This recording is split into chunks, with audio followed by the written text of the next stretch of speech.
ഇന്നലെ പിണറായി വിജയനോട് ചോദിക്കുന്നു, 10 വർഷമായി നിങ്ങൾ ഭരിക്കുന്നു, നിങ്ങൾക്ക് മലപ്പുറത്തോ കോഴിക്കോടോ വല്ലോ കോളേജ് തുടങ്ങാൻ വല്ല ആപ്ലിക്കേഷനും തന്നിട്ടുണ്ടോ ഈ SNDP യോഗം? കാരണം എന്താണ്, ഞങ്ങൾക്ക് അവിടെ കോളേജ് തരുന്നില്ല അതിന്റെ ആക്ഷേപം. അതെനിക്ക് പരിശോധിച്ചേ പറയാൻ കഴിയൂ, ഇപ്പൊ എനിക്കറിയില്ലെന്നാണ്. കഴിഞ്ഞ 4 മാസമായി കേരളത്തിൽ വെള്ളാപ്പള്ളി പറഞ്ഞുകൊണ്ടിരിക്കുന്നത് ഞങ്ങൾക്ക് മലപ്പുറത്ത് സ്ഥാപനം തരുന്നില്ല, തുടങ്ങാൻ പറ്റുന്നില്ല, ശ്വാസം മുട്ടുന്നതാണ്. അപ്പോ പിണറായി വിജയൻ പേപ്പർ എടുത്ത് നോക്കണ്ടേ, സെക്രട്ടറിയെ വിളിച്ച് ചോദിക്കണ്ടേ മലപ്പുറത്ത് എന്താണ് ഇവർക്ക് കോളേജിൽ എന്ന് പറയുന്നത്, വല്ല ആപ്ലിക്കേഷൻ തന്നിട്ടുണ്ടോ, ഇല്ലെങ്കിൽ അവർക്ക് ആ കോളേജ് കൊടുക്കാൻ ആവശ്യമായിട്ടുള്ള നടപടി സ്വീകരിക്കണം എന്ന് പറയാലോ. ഈ 4-ാം മാസവും കഴിഞ്ഞ് ഈ വെറുപ്പും വിദ്വേഷവും മുഴുവൻ കേരളത്തിന്റെ മുഖത്തുകൂടി പരന്നൊഴുകിയതിനു ശേഷം ചോദിക്കുമ്പോൾ CM പറയാണ് എനിക്ക് അങ്ങനെ ഒരു ആപ്ലിക്കേഷനെ കുറിച്ചൊന്നും അറിയില്ല എന്ന് വെച്ചാൽ അതല്ല പ്രശ്നം. മലപ്പുറത്ത് കോളേജില്ല, സ്കൂളില്ല എന്നുള്ളതല്ല പ്രശ്നം, മറിച്ച് വേറെ ഒരു വിദ്വേഷത്തിന്റെ പ്രചാരണ വഴിക്ക് നിന്ന് കൊടുക്കുക എന്ന് പറഞ്ഞ സമീപനം സ്വീകരിക്കുന്നു. അതാണ് ഗുരുതരമായ കുഴപ്പം.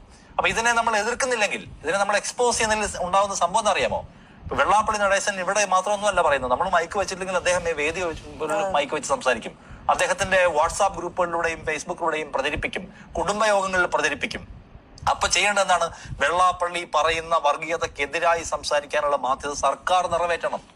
ഇല്ലെങ്കിൽ നിഷ്കളങ്കരായ ആ സമുദായത്തിനകത്തെ മനുഷ്യന്മാർ പോലും ചിന്തിക്കും, വെള്ളാപ്പള്ളി ഇങ്ങനെ പറയുന്നല്ലോ, മലപ്പുറത്ത് നമുക്ക് ശ്വാസം മുട്ടുകയാണ്, ആലപ്പുഴ ഇരിക്കുന്ന ഒരു ഈഴവ സമുദായ അംഗം, അതിനെ ആരും എതിർക്കുന്നില്ലല്ലോ, അപ്പൊ ശരിയുണ്ടാവും എന്ന് വിചാരിക്കുമല്ലോ ന്യായമായും. കാന്തപുരം AP അബൂബക്കർ മുസ്ലിയാർ പറയുന്നതിനനുസരിച്ചാണ് കേരള സർക്കാർ ഭരിക്കുന്നതെന്ന് ഒരു ഘട്ടത്തിൽ പറയുകയാണ് വെള്ളാപ്പള്ളി നടേശൻ. അപ്പോഴെങ്കിലും എന്ന് പറയണ്ടേ ഈ പിണറായി വിജയൻ, ഞാനാണ് കേരളം ഭരിക്കുന്നത്, കാന്തപുരം പറഞ്ഞിട്ടല്ല എന്ന് പറയണ്ടേ? മലപ്പുറത്ത് ജീവിക്കാൻ ഭൂരിപക്ഷ സമുദായങ്ങൾക്ക് കഴിയുന്നില്ല എന്ന് പറഞ്ഞാൽ അതിന്റെ ഒന്നാമത്തെ ഉത്തരവാദിത്തം പേരുണ്ടാണ്, സർക്കാരാണ്. എല്ലാവർക്കും തുല്യാവകാശം ഉറപ്പാക്കേണ്ട ഒരു ഭരണകൂടം പറയണ്ടേ മലപ്പുറത്ത് ഒരു പ്രശ്നവുമില്ല, എല്ലാവർക്കും സമാധാനമായി ജീവിക്കാൻ കഴിയുന്ന നാടാണ് ഞങ്ങൾ പ്രൊവൈഡ് ചെയ്തതെന്ന് പറയാനുള്ള ബാധ്യത ഭരണകൂടത്തിനില്ല. എന്താ അത് പറയാത്ത ഭരണകൂടം ഏത്?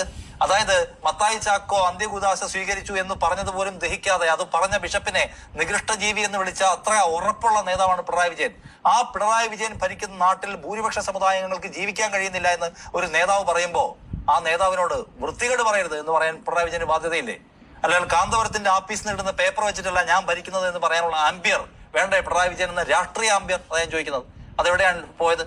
അല്ലെങ്കിൽ 10 വർഷമായി ഞങ്ങൾ ഭരിച്ചിട്ട് കോളേജിന്റെ പ്രശ്നമൊന്നും അവിടെ ഇല്ല, ഞങ്ങളത് പരിശോധിച്ചാണെന്ന് പറയാൻ പറ്റണ്ടേ? അത് പറയാതെ കളിക്കുന്ന ഈ കളി കൊണ്ട് എന്താണ്, അമിത്ഷായുടെ മറ്റേ പേരുള്ള സാധനമല്ലോ സോഷ്യൽ എഞ്ചിനീയറിംഗ്, അതുകൊണ്ട് ഗുണം കിട്ടുമെന്നാണ് വിചാരിച്ചെങ്കിൽ അതിന്റെ ഒരു ടെസ്റ്റ് റിസൾട്ടാണ് ഈ പഞ്ചായത്ത് ഇലക്ഷനിൽ കണ്ടത്. സോ അതുകൊണ്ട് ഇത് കേരളം കണ്ടുകൊണ്ടിരിക്കുകയാണ്, വെള്ളാപ്പള്ളി പൊളിയുന്നത് കേരളം കണ്ടുകൊണ്ടിരിക്കുകയാണ്. ഞാൻ പറഞ്ഞത് Dhanya my final sentence is, Vellappally പൊളിയുന്നതിന്റെ കൂടെ പൊളിയുന്ന ഒരു പ്രസ്ഥാനമുണ്ട്, Communist Party of India Marxist എന്നാണ് എന്റെ പേര്.